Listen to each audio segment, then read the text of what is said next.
Okay, guys, so today I'm in EHAMUFU in Nsukka local government area of Enugu state of Nigeria. Today I came to visit our mothers, brothers, sisters, and our children as well, who are displaced due to the crisis that has been going on in EHAMUFU Nsukka local government area. Today I came to sympathize with them. These people are known very well with farming. They are good farmers, but today they cannot go to the farm, they cannot go to the stream, they cannot even afford anything now because of the crisis going on there. If you take a look at them, they are passing through a lot. Today I came to sympathize with them. This is a little that I can afford. They need us now very well. They need our help out there. If we take a look at them, they are not smiling. Not that they cannot smile, but because of what is happening around their environment, the crisis, the challenges, they can't even smile. We pray that God Almighty will see them through these challenges at this point of time now. So these are the victims. Ma, okay, what have been your challenges all this while? Ndị Fulani ha chụrụ anyị ọsọ, gbuo ụmụ anyị, mebie ihe anyị niile anyị nwere. So nwere ebe anyị maara anyị na-eje eje. Anyị niile enyemaka ndị gọọmenti, ha gbatara anyị ọsọ enyemaka. Ebe anyị nọ, ma ugbo anyị efi ha atakpọwo ihe niile anyị kọrọ n'ugbo. Nwezigo ụzọ anyị si agba, nke a ndị gbapụtara ndị ahọrọ. Anyị lara many places je nọrọ. Agụụ na-enye anyị nsogbu, ihe isi ike. Ka gọọmenti gbatara anyị ọsọ enyemaka bịa nyere anyị aka. I'm in need of help. You can hear them. They say they need. They don't even need to say they need. Looking at them, you know very well that they need our help. Now, Nico, what has been your experience in this crisis now between the people that are attacking our people there? Even Kuna, Ofia, to I the government has been here. I know the bank.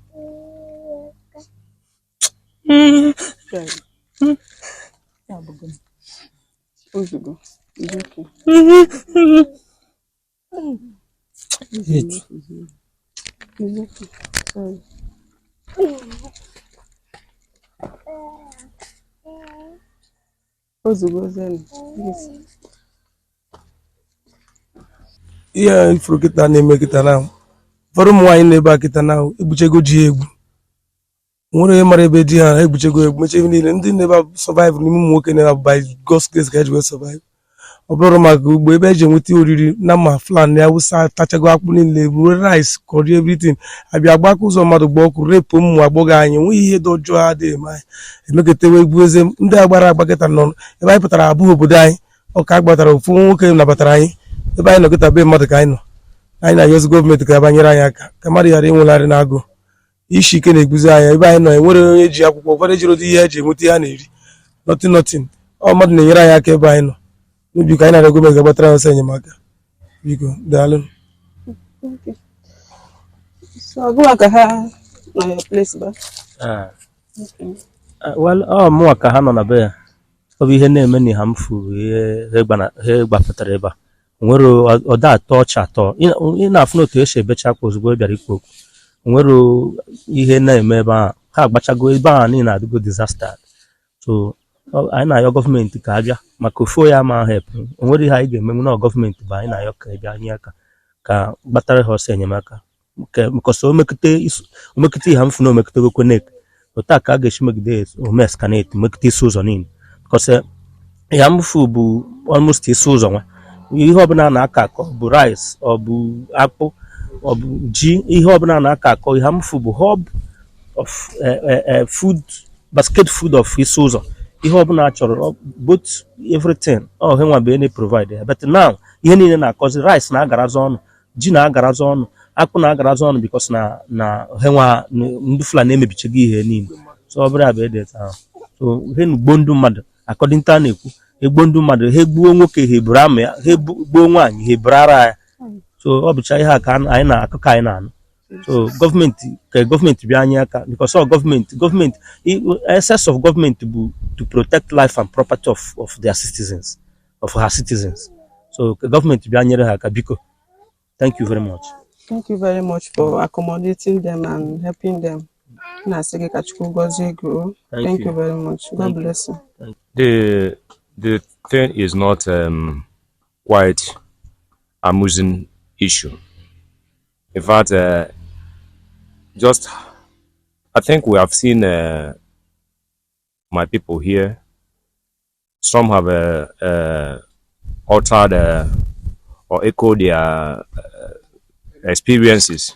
In fact, we are homeless. In fact, we need everybody's help in this case. We have no place to live. We have no food to eat. We have, in fact, nothing here with us except the clothes we wear. So we are really beckoning on individuals. We are really beckoning on government. And in fact, when this thing happened, I asked myself if we are part of this country. If we are part of this country, the government is not taking care of us. In fact, our life is hopeless in this situation. So everybody hearing us should talk to the government, talk to individuals who can be of help in any kind. So in fact, that is our situation now. Thank you. Thank you very much. Hello, I'm EHAMUFU INCIDENCE.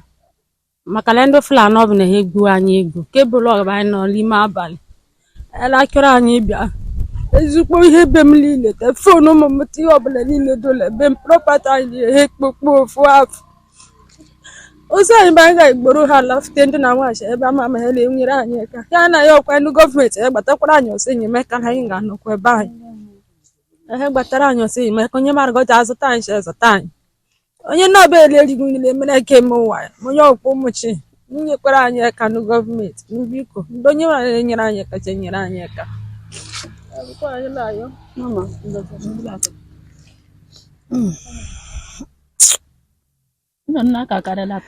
Amakashi Ozugbo.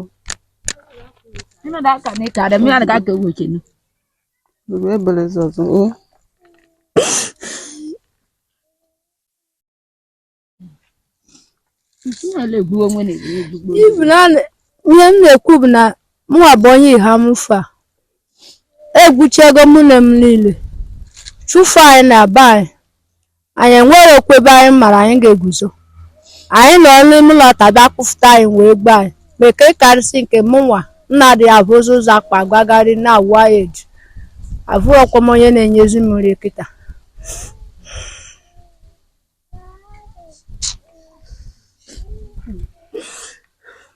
Ke ọnọdụ unu siri dị n'ihe ọnọdụ anyị dị edubela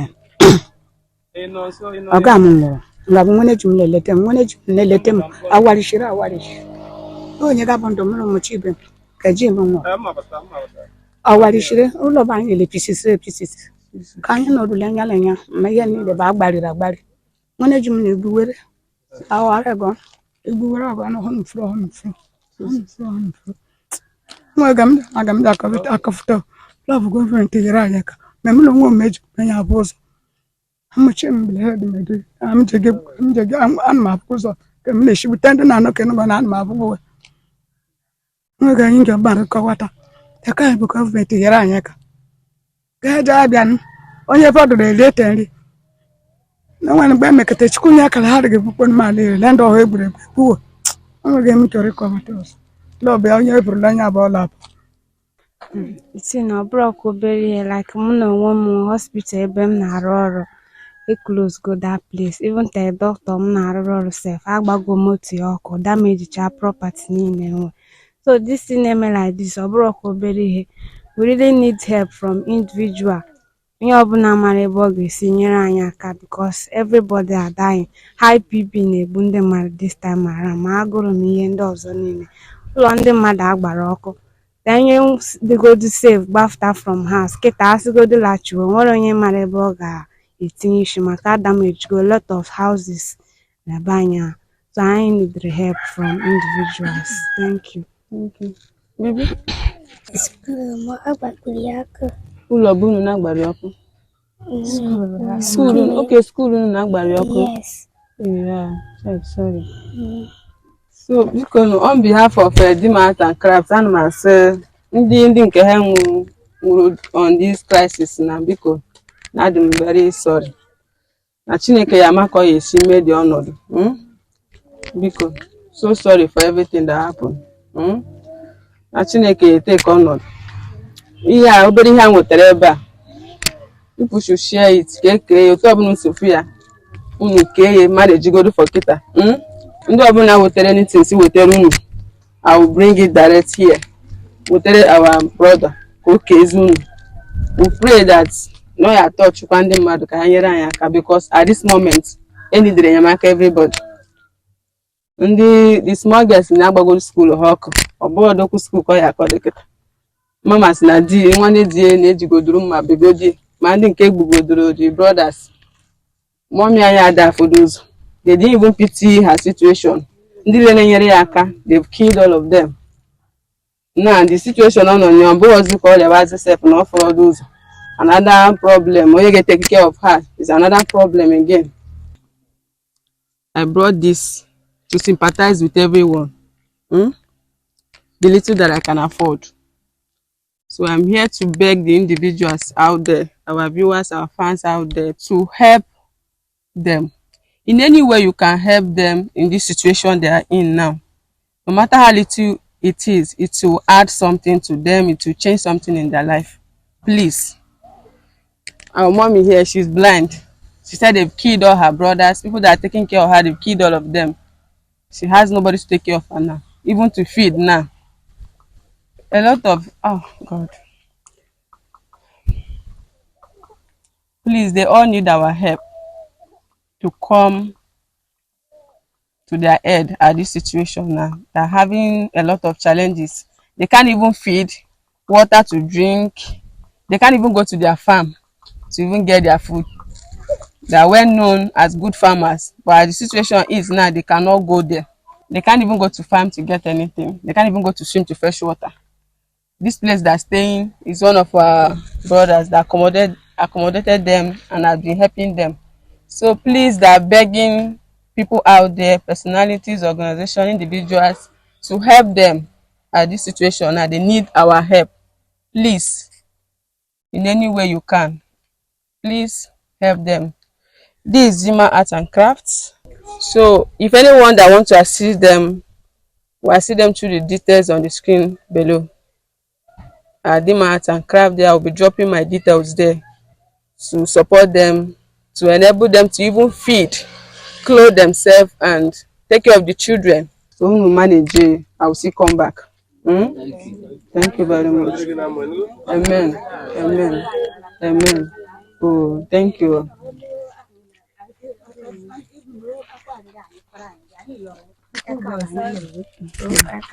Thank you. Oh, thank you. Thank you. Oh, thank you. Ndono, oh. Ndono. Okay. Oh, sorry.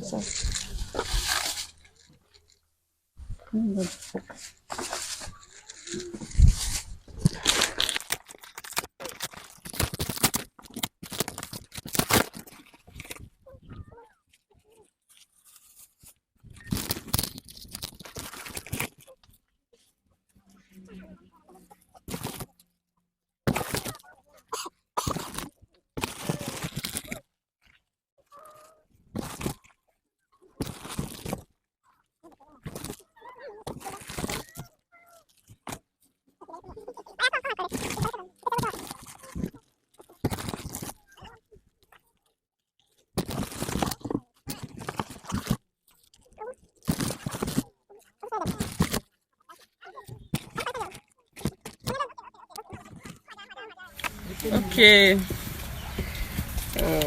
I have to come back. They say what God cannot do does not exist.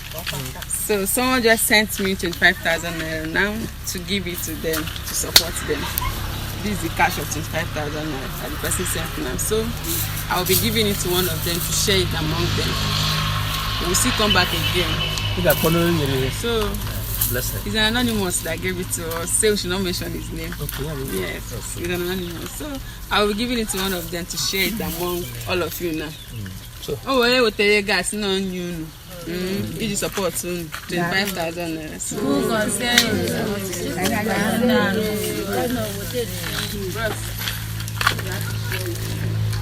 Thank you very much. Thanks to Sonia Mosterio.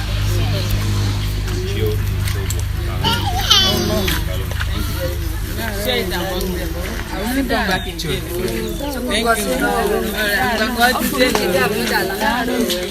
Thank you. Thank you. No problem. Definitely we'll come back. Alright, fans out there, please support them. Anything you have, even if it's a cup of gari, anything at all, anything you can support them. They really need our help. They need your help out there. Anybody that can afford to sacrifice anything for them. We've heard all they said. Please, at this point of time now, they need us. Let's help them. Thank you very much. Thank you for watching. I still remain your girl, Dimma Arts and Crafts. Don't forget to follow me on my page at Dimma Arts and Crafts, Facebook, Instagram, and TikTok, and subscribe to my YouTube channel as well. Thank you. Thank you.